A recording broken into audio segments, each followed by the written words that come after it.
Welcome in, everybody. A Monday edition of Birds 365 following a weekend of rookie camp.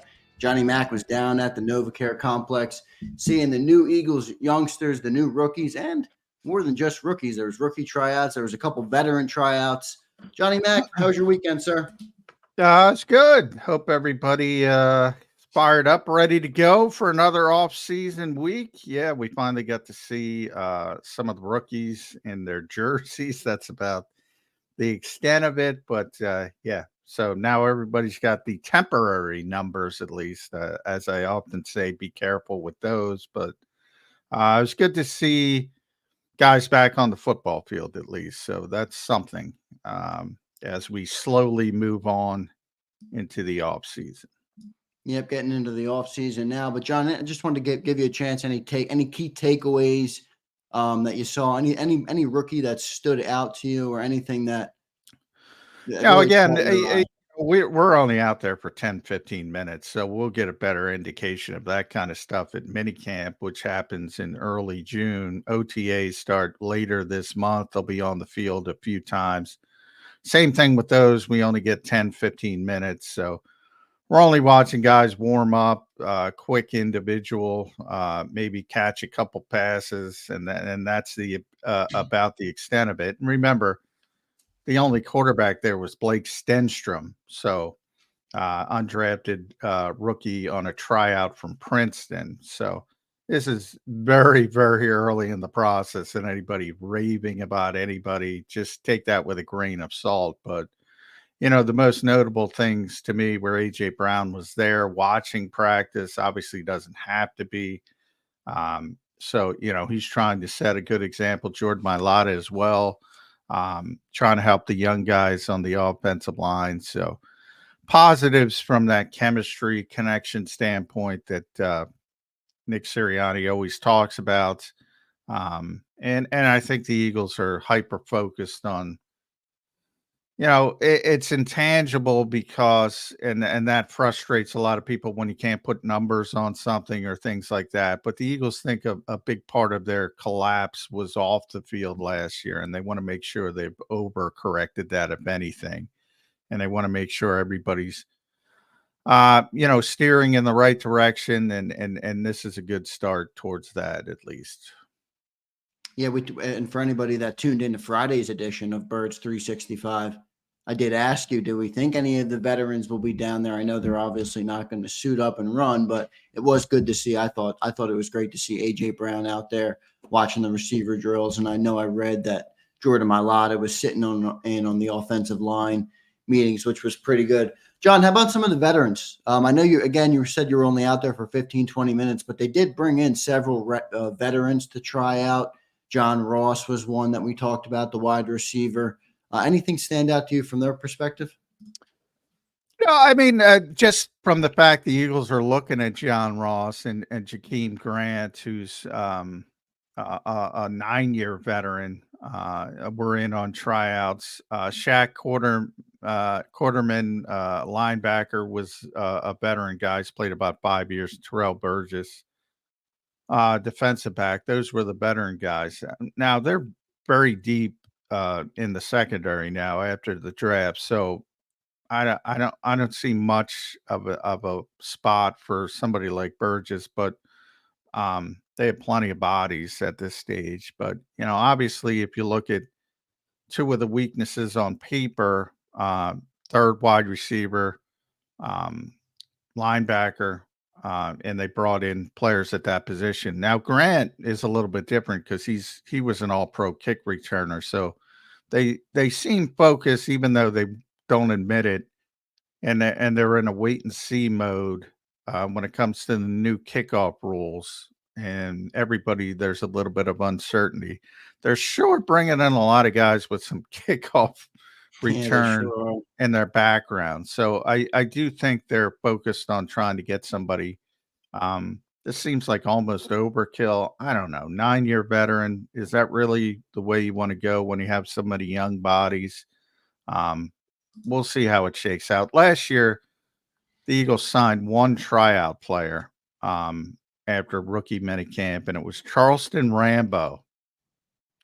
and nobody probably recognizes that name, which shows Yeah, you the he played with relevance. Jalen Hurts at Oklahoma, right? Yeah, exactly. And so, I wouldn't get too overhyped about the tryout players, but John Ross is interesting from the fact that he can run, and we mentioned it a little bit last week on the show. Nick Sirianni often brought that up. Jody and I would go back and forth. Jody just would not accept it at all, and the fact that Nick Sirianni values that speed to stretch the field, and clearly they don't have it on paper that over.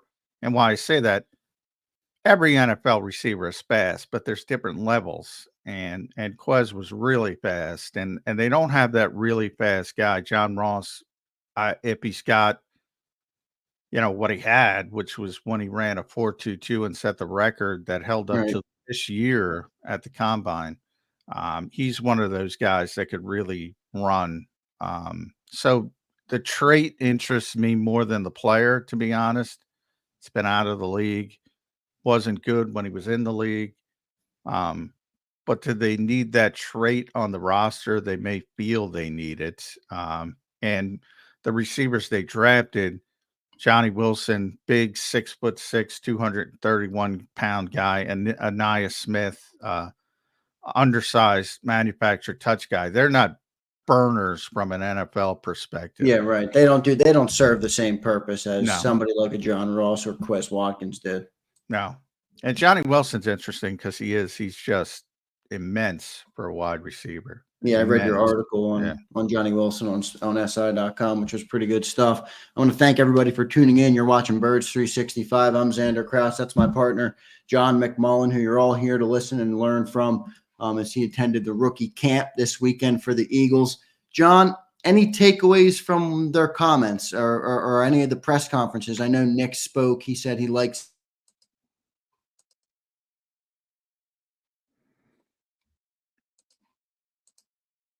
Well, I got frozen Xander Kraus, so I am don't I know if people frozen can. out? Yeah, you Am I froze back? out. You're back now. I never Yeah. know, by the way, streaming for those people. I I'm never know if hardwired and I'm everything. frozen, if I'm hardwired as well. I never know if I'm frozen, if you're frozen, which side can't hear the other side. I just know I can't hear you. So I don't know. I don't know if the people can hear me. That's one of the travails and hurdles with streaming, but whoever it was, I couldn't hear you for a second. So please, please repeat that question. So you got me now? It's still Yeah, I saying my got you. connection. Yeah, I just got about any comments, anything that stood out from their press conferences. I know Nick spoke and you were waiting to hear from Anaya Smith and others. Yeah, I mean, Nick, as I mentioned, and it's kind of boring, as I said, when I talked about the collapse last season. And it's interesting to me because I don't think anybody can put their finger on what happened. And that to me has always been a little bit troubling. Um, there's no obvious um, thing you can point to and say, all right, this is what went wrong. It was a completion of things. And they seem to be thinking, and how he called it, a mentality off season. And he wanted to get a group of sort of tough-minded, high IQ football players in there. And these are all intangible things that, as I said, you can't measure. And that seems to be their theme. Um, because when things went awry, people couldn't stop the snowball from coming down the hill faster and faster and faster. And how do you do that? Well, generally you have to handle adversity with mental toughness. We talked a lot about the Sixers. I mean, hey, you can't, you can talk about MVPs and numbers, and anybody watches that team can't put your finger on it, but you damn well know the other team was mentally tougher. You could see it on a daily basis. Um, and I think that's been the Eagles' uh, sort of mentality off season, is how he called it. Now, you also need good players. You can't get hyper focused on adding character guys and this and that and red stars, and it's what the Eagles call them. And, last year they had one with Sidney Brown. This year they have five. Are they overdoing it? This is all the kind of stuff we'll see unfold. Sometimes you need a what to be in the field. If they're dominant and angry, no matter how they do it, I'd rather have the talented guys. So it's a tightrope. It's a delicate balance, but the Eagles seem focused on that mentality off season, which is ironic because they're often thought of as this analytically based organization, and they are for the most part, but they're acknowledging some of those intangibles weren't there last year.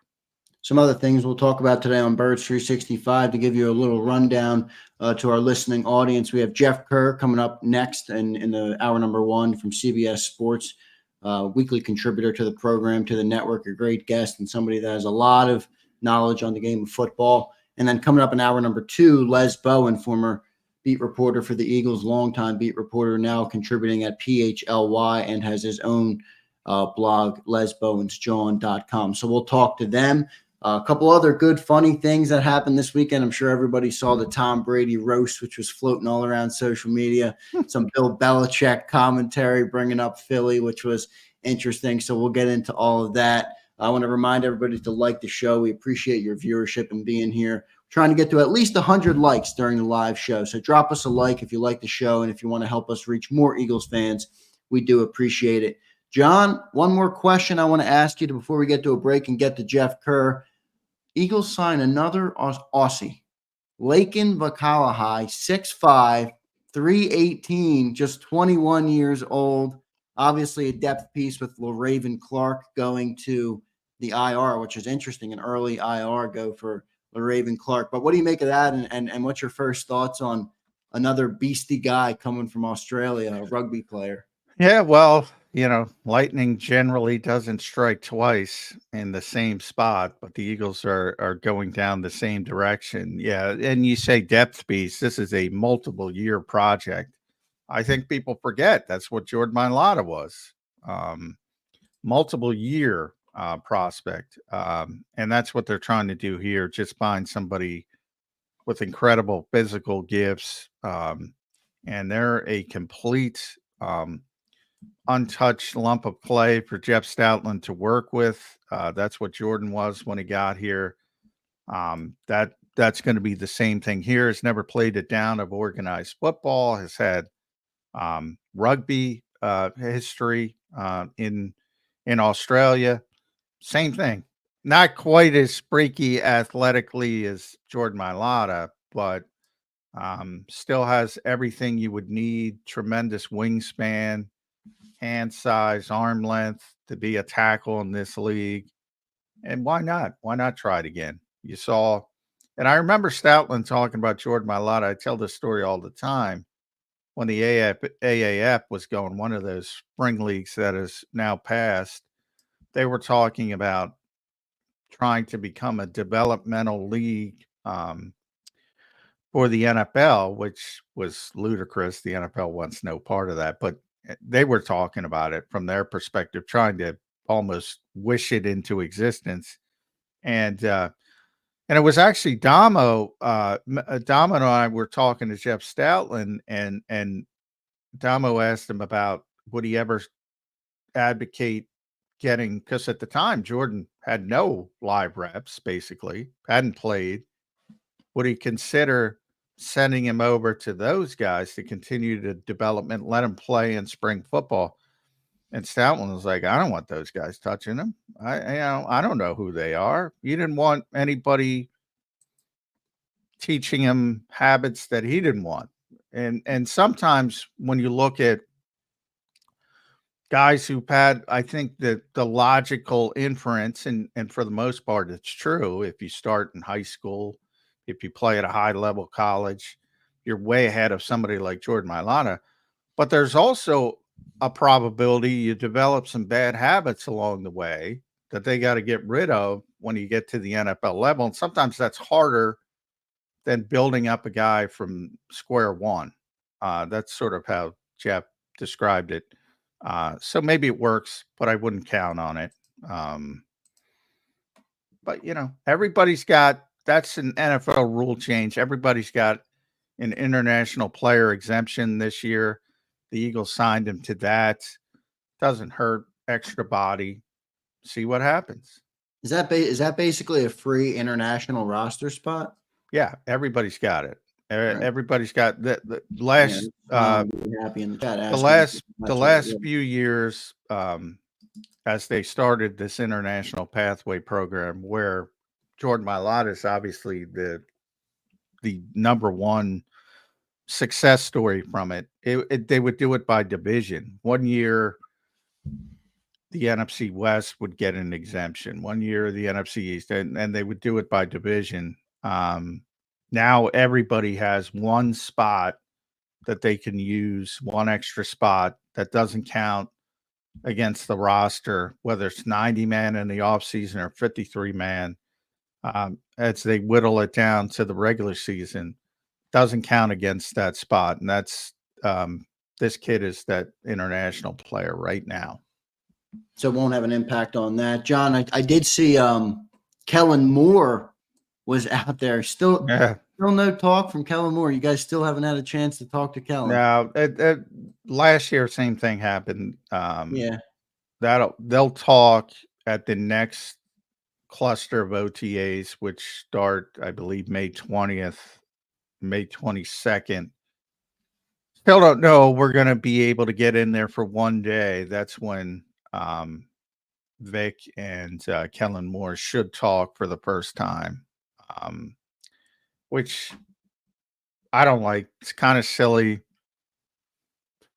Last year there was a better argument from the Eagles' perspective because they were coming off the Super Bowl. They had a short off season. They had very young coordinators that they wanted to get up to speed from a media perspective. Vic and Kellen have been doing it for a long time.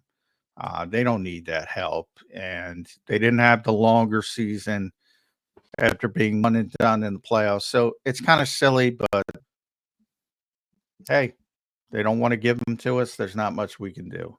They have to give them to us Eventually, right? Yeah. So, and that's basically the only reason they do. So we'll be hearing from them hopefully soon. When will that be, John? Yeah, May 20th, as I said, May 20th, or I believe it's May 20th, May 22nd, 23rd. So I'm guessing, pure guess, May 22nd will be the day that we are allowed in, and that will be the day that the coordinators talk. Pure speculation. Yep, we'll be waiting to hear from them. We did hear from all the rookies this past week. We'll get to Jeff Kerr coming up next from CBS Sports. Jeff has a great handle on the NFL as a whole and the Philadelphia Eagles. Also knows a lot about our Phillies, who are red hot for any Philly fans in the chat. Philly's playing really well right now. So we'll get to our first timeout. We'll get to Jeff Kerr on the other side of the break. I want to remind everybody in the chat, we appreciate you all, Slagger and Callie and Twiz and BMO, Eagles, Luke. We appreciate you all, Crowley, our man Crowley, who's always in here. We appreciate all you guys. Make sure you like the show. Help us grow as a platform, grow as a network, and grow as a show. We talked about it last week, over 1 million podcast downloads and several million more on YouTube. So we do appreciate all your viewership on Birds 365. It never goes unnoticed. We're going to get to our first timeout now. Jeff Kerr coming up next.